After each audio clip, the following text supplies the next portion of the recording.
What's up, Red Wings fans? Welcome to another edition of the Forecheck presented by Athletico Physical Therapy. I'm Daniella Bruce, and as always, I'm alongside Ken Kal today, your Red Wings radio play-by-play announcer. Ken, thank you for joining me. As always, I'm excited for another Red Wings hockey game. Yeah, we're ready for some home cooking today. Yeah. And I'll tell you what, it was a brutal road trip. Red Wings picking up 1 out of a possible 8 points. But you know what? They played pretty well in the first 4 games at Little Caesars Arena. Time to make up some ground here today with some games against the Florida Panthers today and tomorrow. As you mentioned, Ken, the Red Wings are home again after a 4-game road trip where they did pick up only 1 point. The most recent loss was to Dallas, a 7-3 loss. And there wasn't very much that the Red Wings did well in that game. They actually struggled with quite a few things throughout the whole entire road trip. But what stood out to you most? Well, one of the things that stood out to me, Daniela, was the fact that in the third period, they seemed to really come on, and they were winning battles along the boards. And that's really key. And I really like players like Giovanni Smith, who was making his presence known, winning battles around the boards,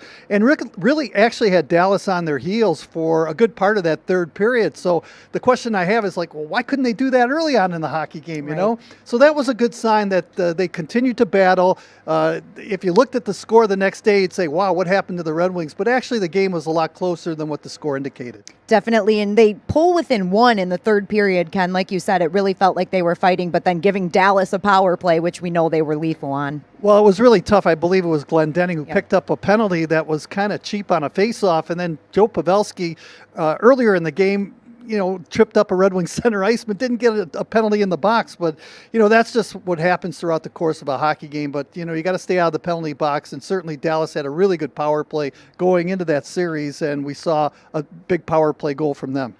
Definitely, Ken. And as we're talking about Dallas's power play, let's look at where the Red Wings rank in different categories throughout the league, especially the power play. Right now, they are at 22nd in the league at 14.8%. Again, during that Dallas game on Thursday night, Thursday night, the Red Wings were 1 for 7 on the power play. So not great numbers there, but there were some things that you noticed about the Red Wings special teams.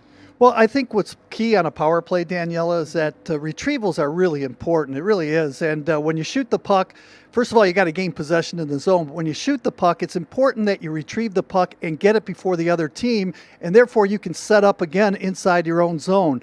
You don't want to be one and done, so to speak. And the other thing, too, is you got to win those battles along the boards, and you got to make sure that you don't give up the puck and you don't throw it away blindly. And again, you've got to get traffic in front of the net. I saw Joe Pavelski on one of their power plays get traffic in front, screen the goaltender. I believe it was earlier in the hockey game, and that's what you need. You need a net front presence, but retrievals to me are key. You don't want to be one and done. Get to the puck, make sure you reset again, regroup, and then your chances of coming. And the other thing, too, is when you get a good scoring opportunity, don't pass it up. Right. Shoot the puck, make things happen, get some chaos in front of the net.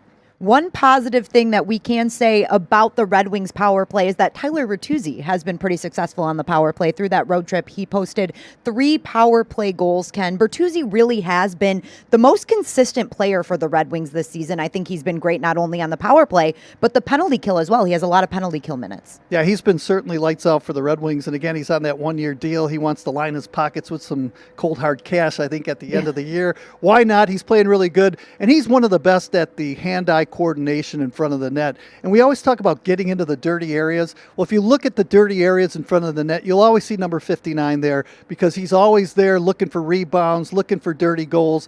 And I think what's different about his game now as opposed to when he first came in the league is now he's able to finish. Right. When you're able to finish, you're scoring a lot of goals. He definitely likes to sit in that spot in front of the net, Ken. As you said, now here's his goal from Thursday night's game in Dallas. When you talk about hand-eye coordination, that looked like swatting a baseball out of the air. Yeah, that was awesome. I think the Tigers should slap, yeah, right? They might need him too. Think about the game when they won in overtime, and he just goes hard for the net. The puck bounces off the Columbus goaltender, off his leg and into the net. And the next thing you know, you win the hockey game, right? So he's really good with the hand-eye coordination, and he's always in that area where you can score, and that's a high percentage area. Yes, definitely. You have to be in that area. There were two other goals that the Red Wings scored during that road trip, specifically on Thursday night against Dallas. Valtteri Filppula being one of them. Now, this is one of those plays, Ken, where Anthony Mantha sets himself up in front of the net. You see Troy Stetcher here. He throws it at the net. Anthony Mantha in position, and Valtteri Filppula. It took a bit of a lucky bounce, but in great position to finish that. Well, there he is in that high percentage area right there, and he was just cruising in, and he saw the rebound and put it home, and that's exactly what you have to do. A lot of times you're going to get beat up in that position, but it was a good read by Valtteri Filppula to find the open ice, get the rebound, and pop it home. And then now you're looking at Danny DeKeyser's goal also from Thursday night in Dallas. And this was just a shot from the blue line pretty much. But Darren Helm in front of the net, in front of the goaltender, and challenging the Dallas defenders. And he got a little bit of help too as that puck bounced off the arm of the Dallas player out in front of the goal. But hey, why not? The Red Wings have had a problem, Daniella, scoring from their defensemen. So it's good to see Danny DeKeyser, defenseman, getting some offense, getting a goal right there. And it doesn't matter how they go in as long as they do go in.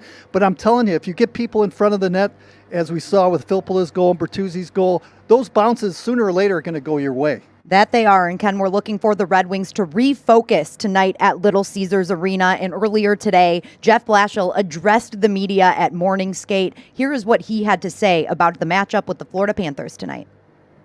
You know, they're a team that forechecks well. They get lots of pucks to the slot area, both forechecks and ozone. I think Verhaeghe's had a good start there playing with Barkov.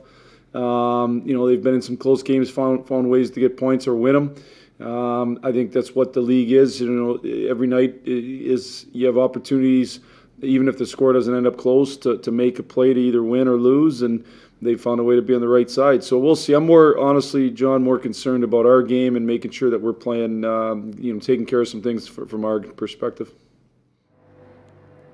Coach Blashill definitely focused on what the Red Wings are going to do in tonight's game. He also talked about Taro Hirose, Giovanni Smith, and Michael Rasmussen being assigned to the taxi squad. Ken, we did just get official word that all three of those players, plus goaltender Kelvin Pickard, were pulled up from the taxi squad. Obviously, they're needed. They need to have enough players to play a game. So we knew that we were probably going to see all three of them back up with the Red Wings tonight.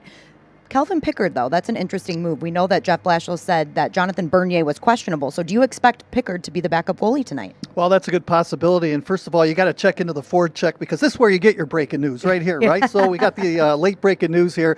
But, you have to have three goaltenders now in the National Hockey League. And Pickard was a guy that played overseas. He came back. And you got to have some depth in that goaltender position.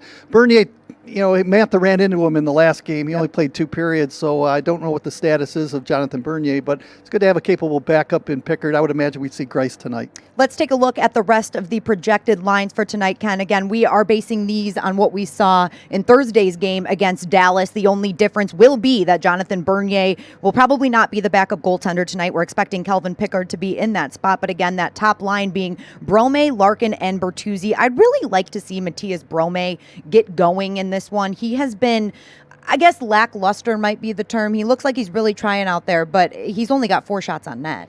Well, the thing is, his day's coming. He works hard. He's a hard-working guy, and I anticipate good things from Brome.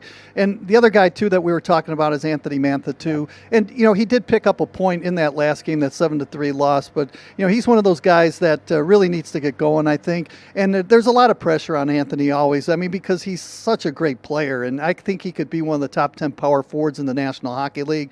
He's getting some points, but obviously the number that sticks out is at -10. Yeah. And his overall defensive game needs to improve as well.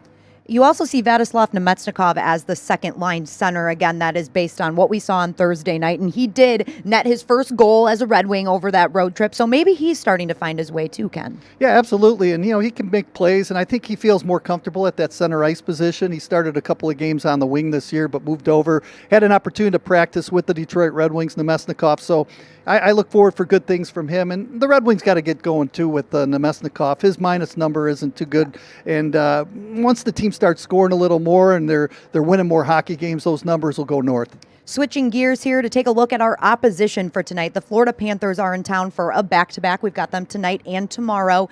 And the Panthers are in a similar situation to the Red Wings as they're trying to get out of a rebuild, and they made a lot of off-season acquisitions, I should say. They have Anthony Duclair. They traded for Patrick Hornquist, and of course, they've got Carter Verhaeghe as well. And Verhaeghe is leading the team in goals right now with 4 goals. He's on a 3-game goal streak, so he's definitely going to be somebody that the Red Wings have to watch out for. And he came from Tampa Bay. So the interesting thing about Verhaeghe is that we didn't get to see a lot of him in Tampa Bay because of the depth that they have. Absolutely, but he's really playing well. Him and Duclair have been a good 1-2 punch right there. I mean, they've been really lights out, and he's a pretty good center iceman. He's off to a good start, as you mentioned. And the thing about this Florida Panther team, too, is that they're well coached under Joel Quenneville. And he's won everywhere he's gone. He's won some Stanley Cups with Chicago. This is a good team, and Verhaeghe's really off to a good start. And Patrick Hornquist, coming from most recently Pittsburgh, won a couple of Stanley Cups over there. And he was very open about the fact that when this trade happened, he didn't expect it at all. But after the initial shock of it,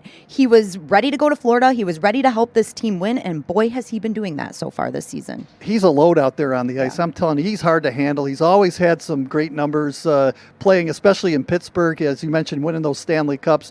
Had some good years in Nashville, too. But he's going to really help this Florida Panther team. They've got a really good, solid club. You got guys like Huberdeau and Barkov, and then back on the blue line, you got Ekblad and Yandel, who are really solid defensemen. They're only going to get better, and he's going to help this Florida Panther team, Patrick Hornquist. We've also seen them running the same kind of goalie tandem that the Red Wings are running with Chris Driedger and obviously Sergei Bobrovsky as well.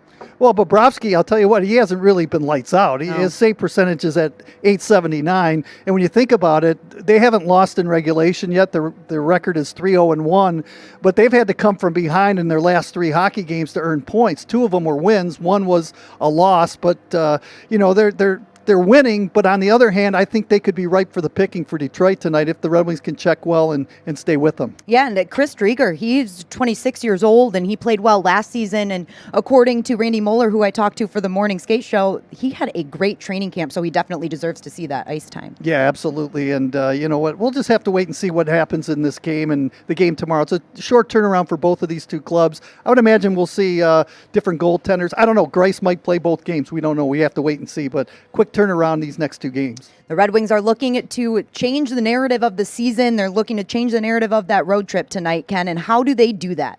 Well, they have to check well, and the goaltending has to be solid. And that's what we've seen in the first 4 games where the Red Wings were picking up points. Those 2 wins, they played really, really well in goal, and then the goaltenders gave the Red Wings a chance to win. And, of course, you have to check well. You got to take away the time and space from the other team in the neutral zone. And, again, special teams could be key in this hockey game. If the special teams for Florida aren't really lights out either. So, maybe this is the game where the Red Wings can connect on a few power play goals, and that'll be a bonus if they can.